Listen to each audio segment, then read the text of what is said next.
In the original story of The Frog Prince, instead of being kissed, the frog is violently thrown against a wall and slides down, becoming a handsome prince. Daddy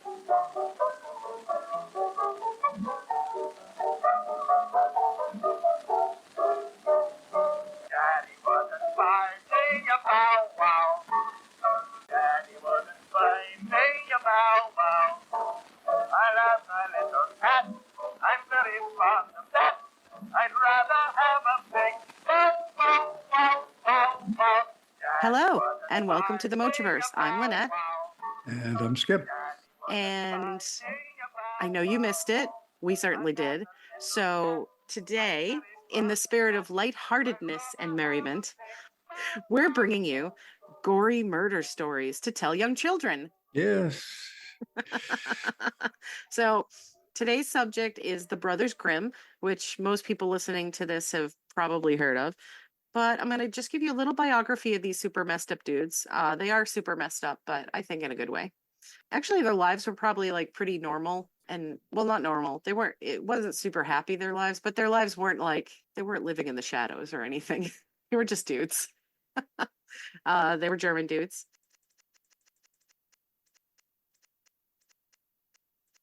So brothers, Jacob, which is probably Jakob, right? Ludwig Karl Grimm was born on January 4th, 1785, and his brother Wilhelm, which is probably Wilhelm, Karl with a C, they were just like changing it up a little bit. Grimm was born February 24th, 1786, in what is now Germany. They were the second and third of nine children, and for the early years of their lives, the family was well off. They lived in a large estate, they were prominent members of society, but in 1796, their father died, which threw the family into poverty. So, they were quite young at the time, like 11 and 10, but they did their best to support the family as they both went to school.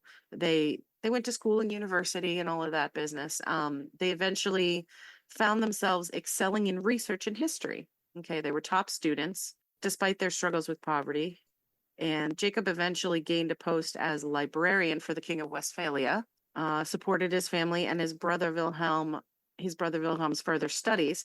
And as a librarian, spent tons of time doing research, which is like, that's what I should have done with my life. But anyway, he was inspired by an earlier law professor from school who suggested that they take just the wealth of folk tales from history and simplify the stories, making them more accessible to the average reader. So, over the years, they curated hundreds of stories, publishing books containing folk tales, legends, mythology from Germany, other parts of Europe. They did like a lot of Norse stuff. They did Irish mythology and folk tales. They worked on compiling a definitive German dictionary. That was considered for those two their definitive work. They did a lot of publishing with the folk tales, but they really were super interested in this dictionary. And they worked on it right up until their death. They never finished it. And that was a thing because we kind of take advantage of the fact that there is like just a dictionary in our sort of cultures that just already exists. And some of us don't know that even the dictionaries we have today, there's like a team of people constantly researching and working and updating the dictionary, changing things that might be not accurate. But, back, it wasn't that long ago. Back in the 1700s, there were no dictionaries. There wasn't an English dictionary until I think the 1700s, or possibly maybe a little earlier. And in a lot of languages, they just didn't have a book that said, this is what you say and this is how it's spelled. Which I don't know if you ever look at any old sort of newspapers or anything that's written down from the 1700s in any country, particularly in English speaking countries where the spelling is inconsistent. You'll see that things are spelled totally differently, and that kind of evolved into how we spell things differently here than in like the UK, for instance. And that all came from the fact that for just centuries, there was no spelling. So you just sort of spelled it the way you spelled it. And letters were a little different, of course. You've seen old timey signs that have like an F for an S in English. And that was a big part of that too, because writing, spelling, any of that wasn't standardized until people decided to make dictionaries, which I don't know, maybe an episode in the future. Anyway, so the tales. Most people are aware of Grimm's fairy tales, although many may not have read the originals or the translations. I remember you guys gave me, I was probably almost a teenager when you gave me the book, the big book of Grimm's fairy tales, and it was a translation. Uh-huh. I want to say we were living in Danvers, but it might have been the Black House rather than the Red House where I got that book. That was about the same year that I read Moby Dick for fun, which is weird because I was like in fifth grade or something stupid like that. But yeah, so I mean, a lot of people are familiar with the Grimm's fairy tales because over the years they've been adapted many, many times. And they were old tales to begin with, but then they were recycled and rehashed and redone over and over again, mostly by Disney and other places. But Disney, of course, super sterilized them. But most people do know how dark they are. We went into this in a past episode. And they are dark, but like some of the original Grimms are like they're not just a little dark, they're really dark. Like really, really dark. So it was a different time, of course. Fairy tales meant for children were not sweet and happy and musical like we grew up with Disney. Fairy tales were meant to be allegorical, they're meant to teach lessons and apparently to scare the living shit out of small children so they would be compliant. Yeah. Nowadays that we know about trauma and stuff, like how effective it would be to scare people. Although we still dig like, things like Krampus and there's a few things out there that we still tell children to kind of scare them. I don't think there's any parents that still tell their children that if they don't behave, they're going to sell them to the gypsies, but I know that I was told that at least once, not by you, but I feel like an aunt or a grandmother told me that if I didn't behave, they were going to sell us to the gypsies, which we're related to. So I don't know why that's a problem. Yeah. But anyway, so lucky you guys, you're going to have the privilege in sharing in these gnarly details. Welcome to the Mochiverse. It's real dark in here, guys. The first of these is going to be vaguely familiar to all of us. Oh, more than vaguely familiar. I think it's quite familiar to all of us because the adaptations became part of our childhood and our culture. The second one's less familiar, but my absolute favorite, so I have to share it. But first, so Dad, Yes. tell us a bedtime story. Yeah. It's about Snow White. Oh, Snow White. Isn't that sweet? I think everybody's kind of familiar with Snow White. It's basically it's a German fairy tale, written down somewhere early 19th century. Brothers Grimm actually published it around 1812, and the original German title was Sneewittchen. Sneewittchen, right? Or something like that. Yeah, Sneewittchen. Yeah. I don't speak German. And yeah, I know. And they kept rewriting it, and they completed the final version of the story in 1854. Okay. The fairy tale features all the elements, that we've all seen: the magic mirror, the poison apple, the glass coffin, the evil queen, seven dwarfs. Originally the seven dwarfs were first given names in 1912 Broadway play, Snow White and the Seven Dwarfs, and then given different names when Disney did his version. Oh, okay. I was just gonna say, like in the original play, they weren't like sleepy and happy and dopey or whatever. No, they were just like yeah, George and Steve and something like that. Wilhelm. Yeah. And then the Grimm story is just basically referred to as Snow White. It's different from the not to confuse with the one Snow White and the Rose Red, which is right, different. which I read in the Grimm's book that you gave me. Right. Okay. So at the beginning, the queen is sewing, and she pricks her finger. 3 drops of blood drip on the fallen snow on a black windowsill, and she thinks to herself, "Wish I had a daughter whose skin is white as snow and lips as red as blood and hair as black as ebony." Interesting. Yeah. Sometime later, the queen had died, and she gave birth to a baby daughter, who she named Snow White. Later on, the king remarries and has a stepmother, and the stepmother is very vain. Yes. And so she has this magic mirror, and mirror, mirror around the wall, who's the fairest of them all? I think we've all heard that one. Yes. she gets a great shock when Snow White, who was 7 years old at the time, surpassed the queen. Right. The mirror finally tells her, like, yeah, she's better than you. Yeah, exactly. So her hate grows, and she actually says, "Okay, I'm gonna have her killed." So she orders her huntsman to kill her. And as we all know from the story, any of us who follow along, the huntsman takes her out to the woods, and he couldn't kill her. He figured, I'm just going to, leave her. She'll probably die in the woods anyway. Yeah, they always do And that. yeah. So he gets a boar or a pig, or depending on which version, brings the liver or the kidney, the heart. Different versions have it. Yeah, it was like the liver and the lungs, right? In one of the Yeah, versions. and Queen cooks it and eats it, thinking that she'll get her beauty. And so, She's like a Kardashian. She's like, yeah, I'll just drink the blood So and I'll the be Queen young again. thinks, hey, this is all over. She's dead. I've eaten her. I'm going to get her beauty. And then later on, she goes hitting the mirror on the wall again, and finds that Snow White is still alive and living with the dwarfs. It's interesting with the dwarfs that, there's different versions. It seemed to me when I was looking at it that it would have been like an element that you saw in the Three Bears, right? Where she finds a bed that's the most comfortable. Yeah, she like breaks into their house and she's just, oh, I guess I live here now, and they're all like, oh, that's cool. Like, yeah. It's interesting because in the version that this is, the queen says, okay, the huntsman didn't kill her, so he says, okay, I'm going to finish this job. So she disguises herself as an old peddler and talks to Snow White and gives her colorful lace bodice as a present. And she laces it up so tightly that Snow White passes out.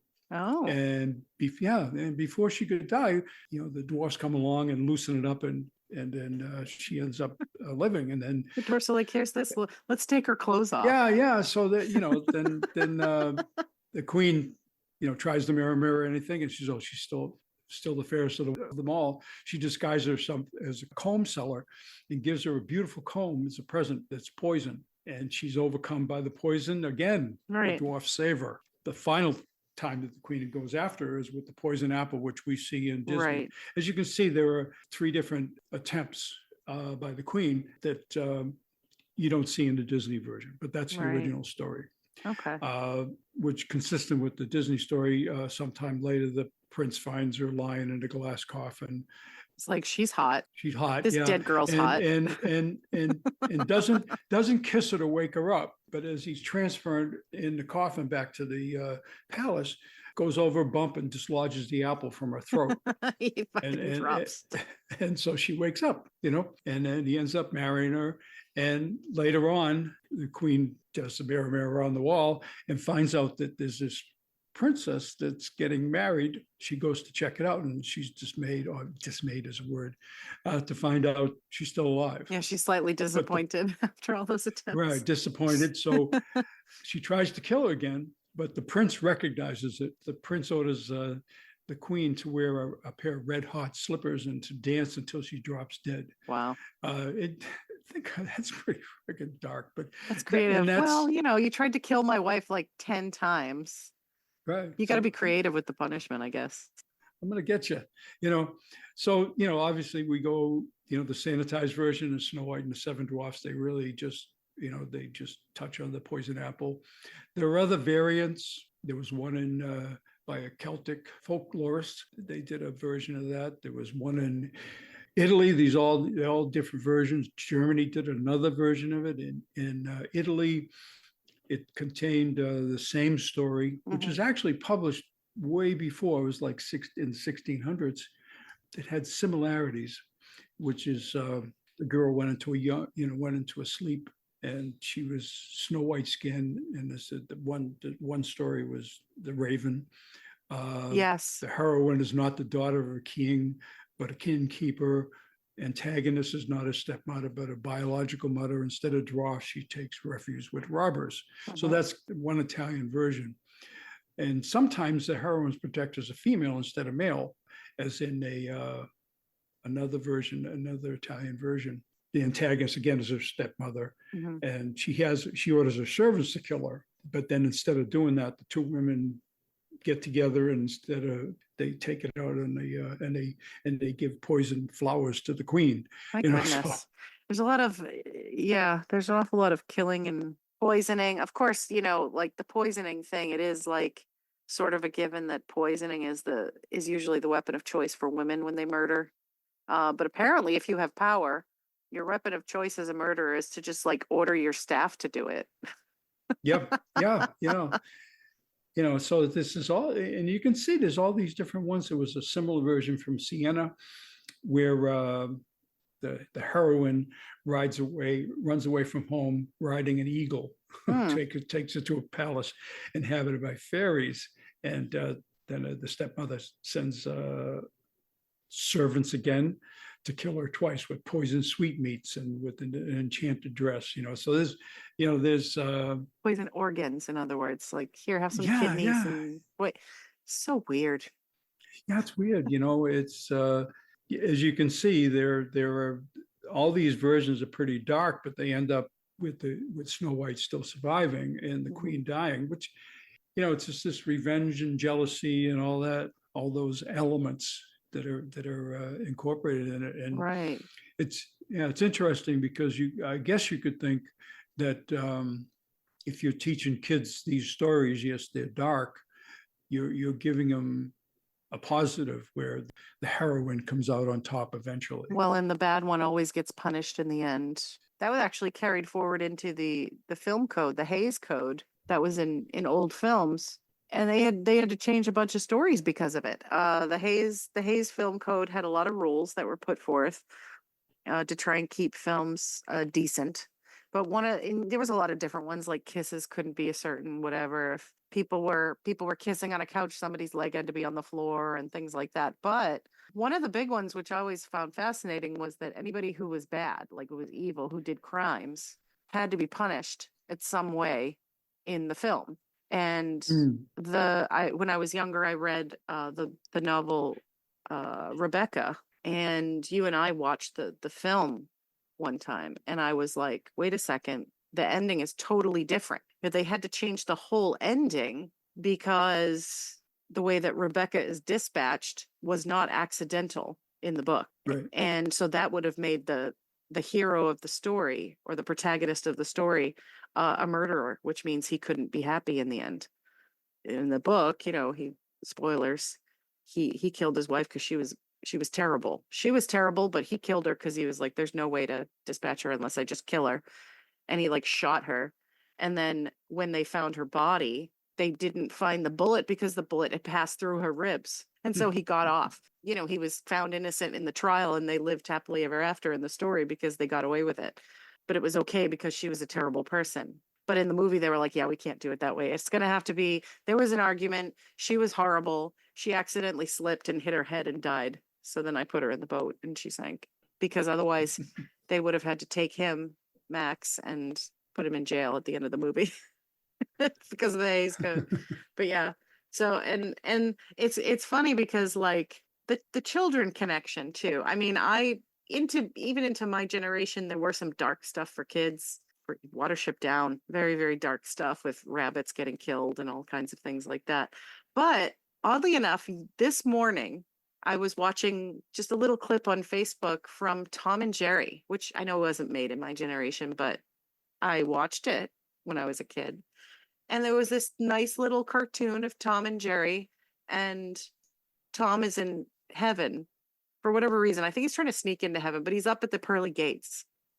And you're at the pearly gates, and there's a guy behind the gate sort of like checking everybody off. Oh yeah, how did you die? Okay, cool. And he goes by, and then another cat is signing in, and they go by. And then a bag of kittens that's still dripping opens up, and these happy little kitties get in. And it's just very dark because these kittens were in a bag because they were drowned by people. Yeah. And the bag is dripping wet. And like, as a kid, I never would have made that connection. But it's just like, yeah, 3 drowned kittens jump out of a bag all happy because they're in heaven now. It's like, geez, things are just dark. I mean, death used to be, I guess, a much bigger part of our conversation. Yeah. So yeah, so Snow White, I mean, pretty dark. I found it very dark. I don't know why I found this darker, but like the liver and the lungs thing, I found quite dark. It's like, Mhm. was that a real thing that people thought back then, that if you wanted to get somebody's beauty, you had to eat their organs? I guess there were legends about, like, you know, in battle, if you ate your enemy's heart, Yeah. wasn't that like a Norse thing? Or and then these woodsmen always get me. I think it's Hansel and Gretel too, where the woodsman's like, well, what am I doing today? What's on my agenda today? I have to go kill some children. You know, my boss said, take this child out to the woods and kill them and bring back her liver and her lungs to prove it. And he's just like, ugh, well, okay. And then he starts to do it, and then he goes, no, I don't know if I could do that, but I'll just leave him out to die in the woods of exposure. That's not as bad. You still Yeah. have a Not as conscience, and bad. I could still do my job. It's fine. And I'll just That's deceive right. my boss forever and say, yeah, I totally can. I'm just gonna kill this boar and bring back the liver, and then and she'll never find out, right? Because I don't know if I believe in all this mirror nonsense. Right. Yeah. Exactly. It's like, what the hell? And also, I mean, we'll hear about this in the one I'm telling as well. Just another reminder that for most of history, women weren't well regarded at all, unless they were like innocent young children or beautiful young women. As soon as you get married and have kids, you're either this like angelic woman who has to die, of course, but she was wonderful, or you're like the evil stepmother, pretty Right. much. Yeah. You know, and like, because all the good women in fairy tales, the ones who aren't the protagonists, they always end up dying. They're like, oh, she was so wonderful, she just had to die. I don't know about that. I don't know, and it happened in mine too, as you'll see. So, but yeah, a lot of themes that carried on throughout the centuries, throughout the years. Apples are very interesting. Uh, Yes. Apples and, apples are in everything. I mean, that's right. I suppose there's a reason for that because of Christianity. And Christianity is funny because they decided that the apple was what Eve ate. So maybe that's why. Yeah. Then Maybe maybe that's that's why they why. tie. Yeah. Yeah, which is it is interesting because it probably I almost said the original works. In the original Bible stories that were written a long time ago, not by Christians. I mean, it just said fruit. It just said fruit of the tree. I mean, it was probably because of the area in which these things were written, probably figs. Yeah. Yeah. It's probably figs. Yeah. Probably figs, but then, you know, not a lot of figs in Germany, I guess, at that time, and I'm sure they had apples. So apples in Greek mythology, it was more about pomegranates than anything else because they had pomegranates. I mean, they had figs too, probably, but Right. in Right. ancient Greece, I guess they had more pomegranates than anything else, and that was like the fruit of life in their mythology. It's very, very interesting, the connections uh between those things. Also, I mean, not gonna try and overlook the connection, as you'll hear my story about the colors white and red. Very prominent theme in Grimm's fairy tales, I've noticed. They talk a lot about white children, snow white children Mhm. who are white and red. I don't know why that's such a fascinating thing. But anyway, so Snow White. And what were your impressions when you were first reading like some of the changes? Yeah. I thought that it was interesting that there were the different changes. I can see why Disney did what they did, but with their film, because Mhm. it's not like what we see in regular movies where they keep having attempts at Right. when they're trying to kill somebody, keep having many attempts. This one was just really one attempt by the evil queen. But yeah, and I thought that for example, with Disney, they went for a less gruesome ending than having the queen dance till she was dead. Yeah, what did they just throw her off the castle or something? I don't Yeah, remember. yeah, throw her off she went into some kind of void or something and off a Yeah, Disney's cliff very or fond of something. throwing bad guys off of things. throwing Yeah. them off cliffs to kill them and stuff, because that's easy. You don't have to actually see the impact. You just see, oh no, they're falling and they're gone now. You just have to know that they died when they hit the ground. Right. Right. Interesting. Yeah. So yeah, I thought it was interesting that there were different versions of it. The Grimm, I actually liked the version the Grimm did because it felt to me like a more complete story, Hmm. and as opposed to Disney was more happy ending. But I guess I'm a sucker for having a complete story, Right. So Oh, me yeah, too. Me too. It's yeah. like you could tell when things are changed to speed things up or to resolve storylines, and I never like that. There's a lot of people who get upset at endings of things, like TV shows and movies. Mhm. Um, but I always found it's nice when things resolve in the way you want them to resolve, but I always found it really brave, especially in TV shows that have been around for a while, when they pick an ending that's unusual or not necessarily satisfying to everybody and not necessarily Mm. giving you enough answers. Like a lot of people were mad about The Sopranos. Yeah, A lot of people were mad about Mad Men, which I don't know why. I thought it was a good ending. Seinfeld's ending they didn't like. Like a lot of people were like really pissed off about things like that. And of course, people are always mad at Stephen King with his endings because he's one of those people who's like, you know what? Like the story's going to be resolved, but right at the end, I'm either going to kill everybody that you liked or kill your favorite character, or in like the epilogue, I'm going to say, okay, so this one died a year later, and then that one got, this two couple that you were following throughout the whole story, you were hoping they got together. They got together, but then they broke up like 3 months later. yeah, exactly. I Yeah, actually kind of love that. Um, but yeah, I agree with you about complete stories. I think that it works. Some of the details of Grimm's, they always catch me. There's always a lot of gruesome death stuff, and usually very casual too. Usually, well, just kill. You kill them and yeah. then they're dead. And hey, listen, we should do.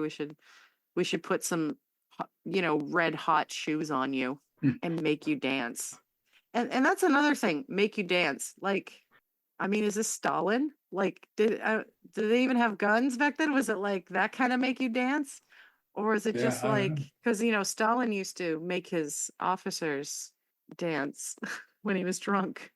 He used to put records on and make them come in like in the middle of the night and just like dance until they Yeah, collapsed. yeah. Just makes you wonder where none of the other stories I saw had that element to it Hmm.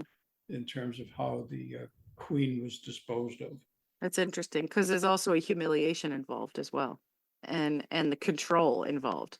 So I think that's Yep, actually a really good all of punishment. that's, Yeah, yeah. not just pain, not just like we're Mm. gonna like, push you off a cliff or kill you in a gruesome way, but we're gonna make you do something and you have to do it because we're in control now. And also really embarrassing because you have to like dance and humiliate yourself until you Right, die. right. So that's Jesus. Mm. That's Yeah, I know. I didn't think about that one. Yeah. that's a hell of a good punishment. So yeah, delightful. Delightful. Yeah. So you had a delightful story too, right? I do. It's my absolute, absolute, absolute favorite. I have always had this one as my favorite, and I remember it from the book that you gave me. I remember reading it and then suddenly not being as interested in any of the other stories as soon as I read it. And I used to read it over and over again. So we're going to talk about the juniper tree. The Juniper Tree. It was published by the Brothers Grimm in the first edition of Kinder und Hausmachen in 1812. That might have been the same, maybe that was the same book that Snow White was in 1812. Yeah, yeah, same book. That was it. I think it was called Book 53. Okay. It was published by another author in a slightly different version earlier that year, because as we know, the Grimm's tales are curated from other sources, including oral history and folk legends. There is a lot of weird symbolism in this one, and we'll go over some of it. So the story is husband and wife, a happy husband and wife. They wish to have a child, and the wife is peeling an apple, once again apples, under her juniper tree in her yard, and she cuts her finger, which again, this woman doing some household thing, cutting her finger. And Mhm. and it's always snowing too, because in this one again, it's snow. There's snow on the ground. The blood falls from her finger onto the snow, and she wishes to have a child who is as white as snow and red as blood. So again, the red and white thing. Normal wishes for people to have, by the way. Like I know that, when I was pregnant with Bev, I wished that she was as white as snow and as red as blood. However, that's possible. And I'm sure you wish the same for me. Of course. Twice. She later, of course, gets sick from eating juniper berries, which I don't think are poisonous, but maybe I don't know, maybe she had an allergy or something. She asks her husband, if she dies, to bury her under the juniper tree. And she gives birth to a son who is as white as snow and red as blood. And she dies from happiness, the story says. I don't know. I guess she says she lived out her life's mission. I don't know. But anyway, so the father remarries a terrible woman, of course, and he and the terrible woman have a daughter. She has different names in the story. The one I read, her name was Marjorie. And I don't know if the boy actually had a name. I don't remember. So the woman, of course, loves the daughter and hates the son because she's terrible. And so she tortures the son and abuses him regularly. And she just really shitty to him. I don't know what the father's doing through all this. I guess maybe he's a woodsman. Maybe he just overlooks things. It's just these woodsmen seem to like not notice a lot. So perhaps that's what he does. They're in Germany, so maybe he's just a woodsman. From the story, the boy is like a totally sweet kid. So I don't know why she hates him so much. I mean, I don't know if she's jealous. She just wants her family to be just her and her perfect daughter, and the daughter's fine. She's not terrible. The daughter and the son like get along with each other. They're siblings. They're regular siblings, but they love each other. But yeah, the mother really hates the boy. So one day the boy comes into the house. He comes home, and the mother is standing in front of like a chest, like a big wooden chest of apples. And the boy says, can I have an apple? And the stepmother says, like, get it yourself. So she opens the chest and the boy reaches in to get an apple, and she slams the lid down on his head, decapitating him. Lovely. Yeah. So she's just like, okay, I'm just going to kill him. So then she panics because, she just killed her stepson. She doesn't want to be blamed for murder, right? Because then her husband will hate her, and then she won't get an inheritance from him, and then her daughter won't get the inheritance. So like she's trying to think of something to do. So she takes the body and she props him up in a chair, and then she takes this like white handkerchief and wraps it around his neck to hold his head up. And then she, I don't know, leaves the room. She just goes about her daily business, apparently. So the daughter comes in and she sees her brother there and asks him for an apple, but he doesn't answer her. So she's, typical sibling. She's like, quit messing around. Like, I asked you for an apple. You're being so rude. And he's just like staring straight ahead and won't answer her. So she goes to tattle and she runs to her mother and she's like, hey, I asked him for an apple and he won't even answer me. He's being such a little shit or whatever. And so the mother's like, oh, this is great. I can make this work. Right. So she says, if he's not listening to you, you just go and box him on the ears, which was like a thing, like you just punch him in the head. I guess. Boxing on the ears was a thing that that parents and siblings did to kids in the old days. Yeah. They just box you on the ears. Kind of like how like Box your ears back in your head. Yeah, box your like ears. That, Yeah. Kind of like how like your form of mild punishment was probably just that little smack to the back of the head whenever you're not beating your children, but you're just like doing that backhanded slap to the back of the head to get them back in line. It was a very common thing to be like, hey. But I guess, so I guess that was a thing. So she says, go box him in the ears if he isn't listening to you. So the daughter runs back in and he doesn't answer her. And so she punches her brother in the head. And of course, the head rolls off and just rolls along the floor. So she's freaking out. She's screaming. She runs back to her mother and she's like, oh my God, I just killed my brother. And the mother's like, oh no, what have you done? which I love. She's like, "You've killed him. Oh no, what a wicked little girl. But that's okay. I'll protect you from any murder charges, from the murder you just committed. And let's dismember the boy, chop him up into little pieces, and make him into blood soup for dinner tonight." Which is like, okay, that sounds like the only solution. And by the way, these people always lived in forests.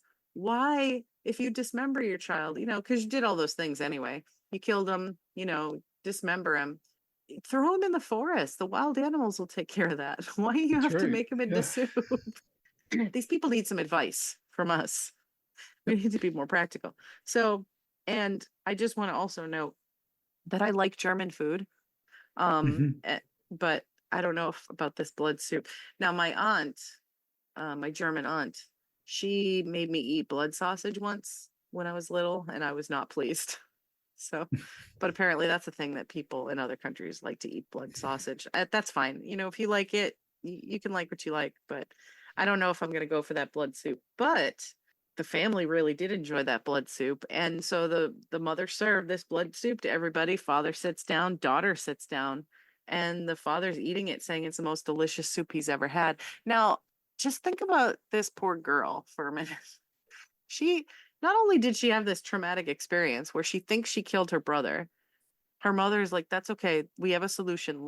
And she had probably had to help cut him up into pieces, probably had to help cook the soup.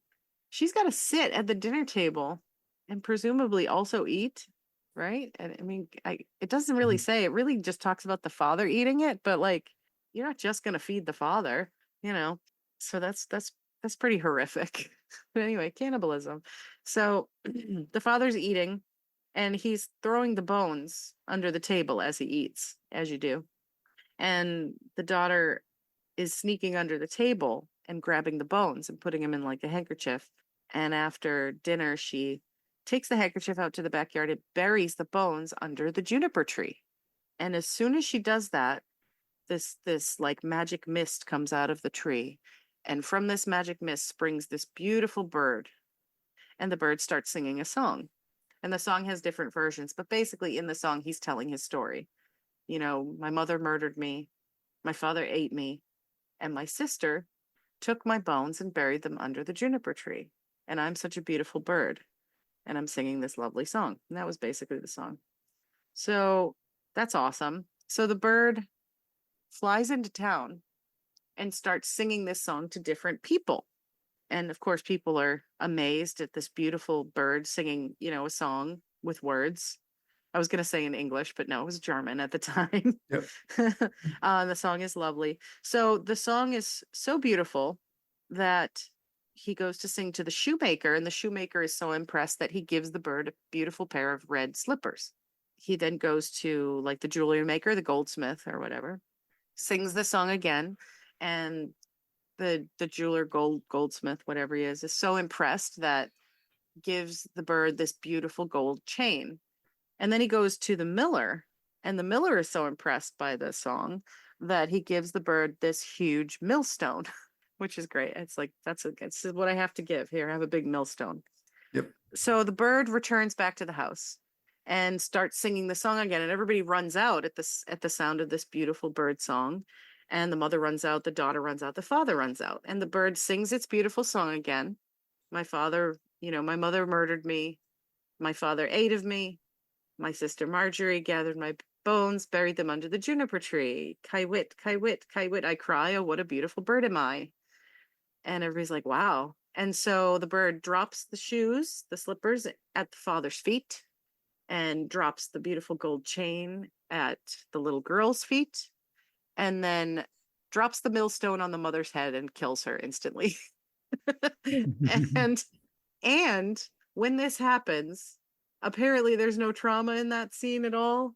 The bird turns back into a boy, and everybody's like, cool.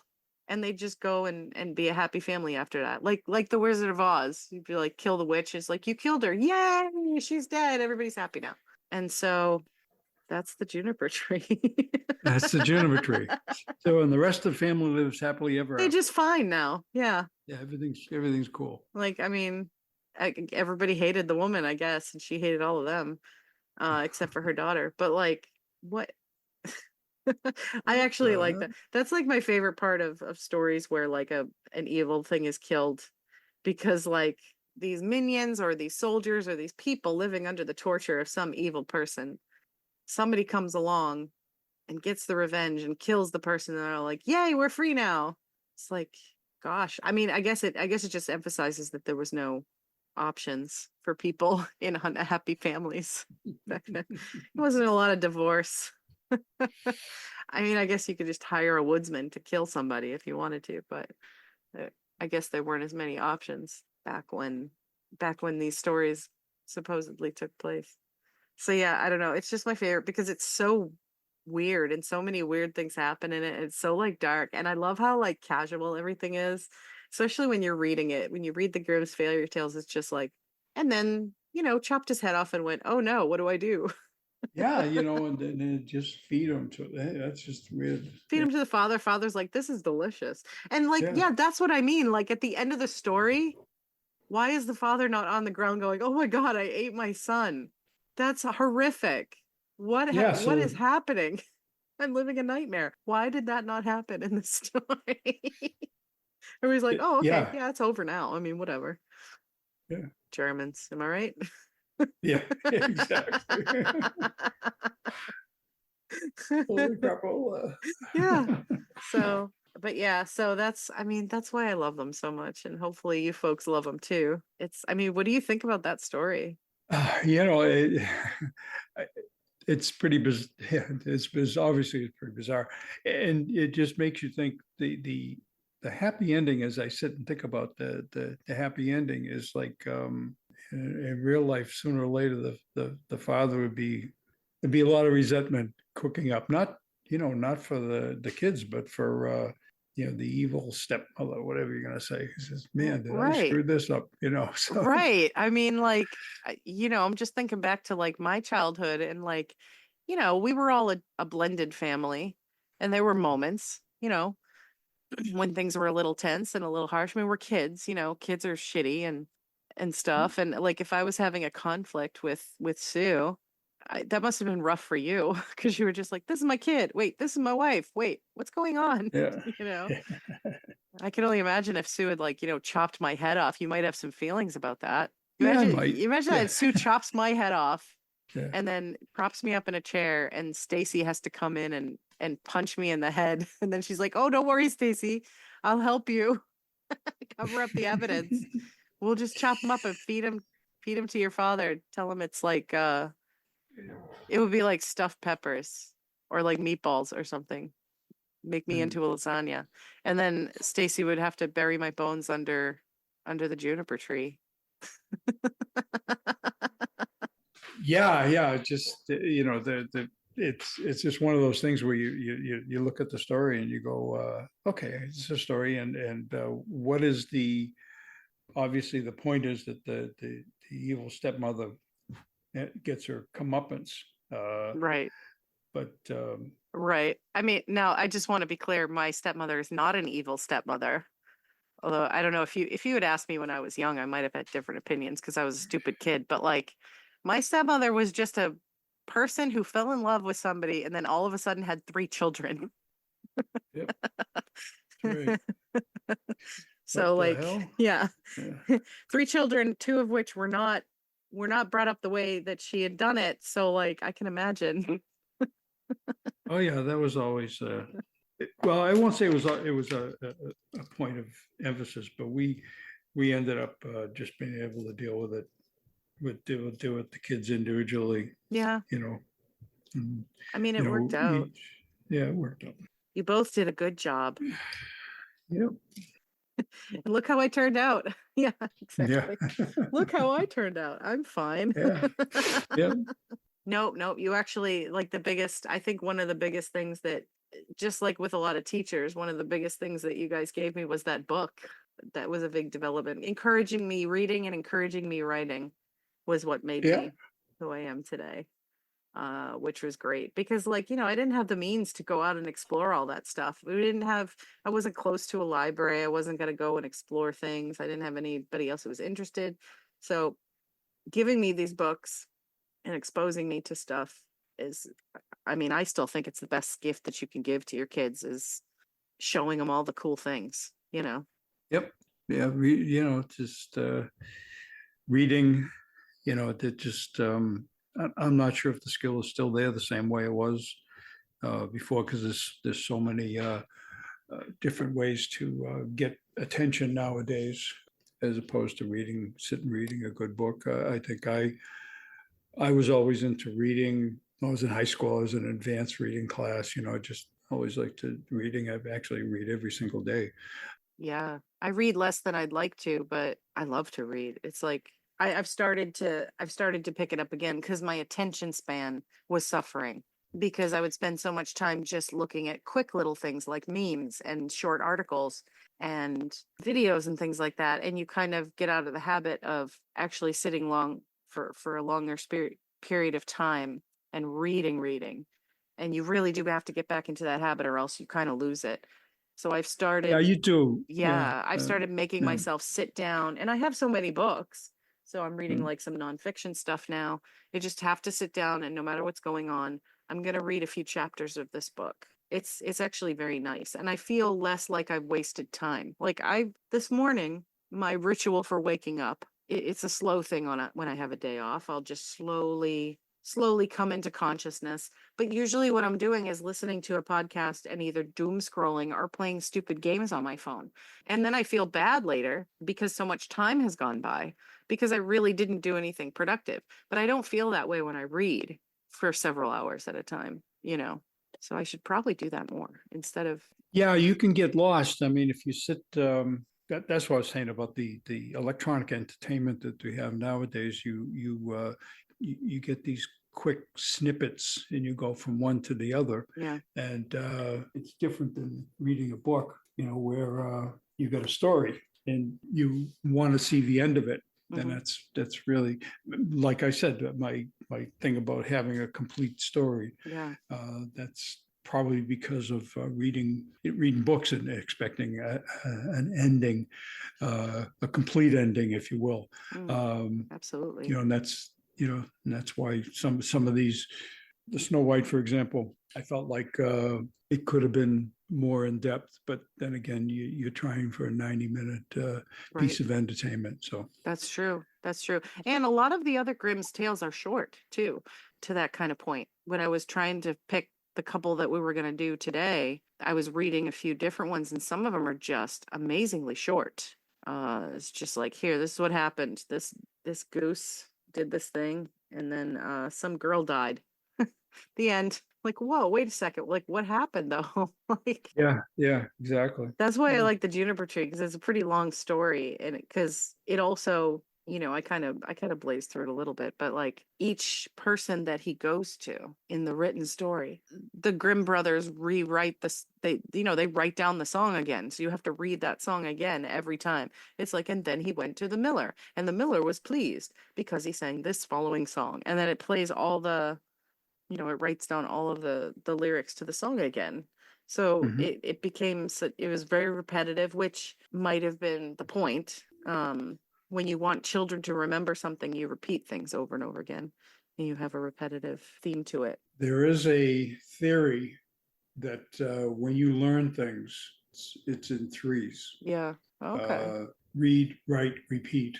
Well, the number three is very strong in all of history, anyways, especially Mm. in a lot of mythology and a lot of belief systems. But it Yeah, does make sense, and maybe that's the idea behind the repeated murder attempts from Snow White. could be. Yeah, it could very well be. I think that that's how you learn things, and if you do it's different from a physical habit.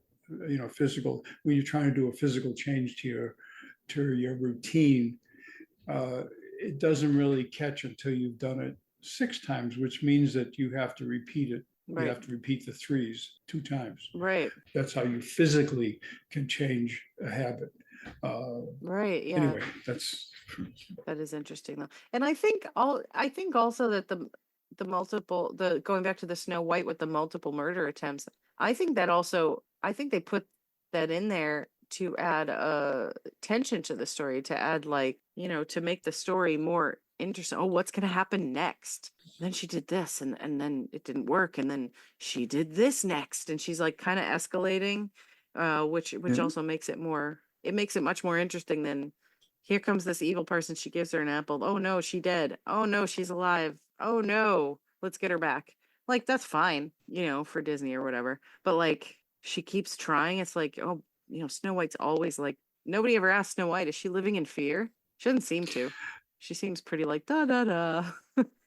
You see, then there's elements of a cliffhanger there when you talk about the 3 attempts. Right, too. And I wonder, so these weren't serialized, but I wonder if it was one of those things where you're telling children a story and you say, well, next time I'm Yep. going to tell you about the next murder attempt. So have a nice night, kids. Sleep well. Well, you don't, if they ended it with, if they ended the story, the kids drifting off and she had the bodice on her and she passes out. Yeah. And it's okay, time for bed, Yeah, time for bed. Make sure you behave. Yeah.